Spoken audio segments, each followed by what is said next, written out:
ఓట్లకు సంబంధించి ఇప్పుడు తెర మీద ఒక కొత్త చర్చ అయితే వచ్చింది. వివిధ సంస్థలు చేసే సర్వేల్లో ఒక సర్వే ఇప్పుడు చర్చనీయాంశమైంది. పోలింగ్ రోజు నమోదైన ఓట్లకు ఆ తర్వాత 2 రోజుల లెక్కకు చాలా తేడా ఉందంటూ ఒక కథనం ఇప్పుడు సోషల్ మీడియాలో వైరల్ గా మారింది. ఒరిస్సాలో 42 లక్షల ఓట్లు, మహారాష్ట్రలో 82.63 లక్షల ఓట్లు, బెంగాల్లో 36.71 లక్షలు, ఏపీలో 49 లక్షల ఓట్లు, కర్ణాటకలో 22.33 లక్షల ఓట్లు, ఛత్తీస్గఢ్ లో 9.54 లక్షలు, రాజస్థాన్ లో 29.3 లక్షలు, బీహార్లో 11.6, హర్యానాలో 12.91, మధ్యప్రదేశ్లో 21, తెలంగాణలో 14 లక్షలు 22 వేల ఓట్లు, అస్సాంలో 15 లక్షలు, అరుణాచల్ ప్రదేశ్ లో 1,09,000, గుజరాత్ లో 16 లక్షలు 17,000, కేరళలో 15 లక్షలు 12,000 ఓట్లు వచ్చాయి.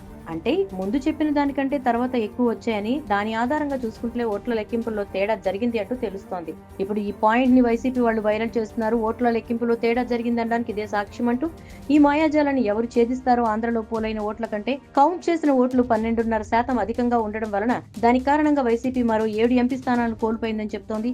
దాని ప్రకారం చూసుకుంటే 90కి పైగా స్థానాలతో వైసీపీ అధికారంలోకి రావాలి. హీనపక్షంగా 70కి తగ్గకుండా స్థానాలు రావాల్సింది. ఓట్ ఫర్ డెమోక్రసీ సంస్థ నివేదికను ఇప్పుడు వైసీపీ వాళ్ళు ప్రచారం చేస్తున్నారు.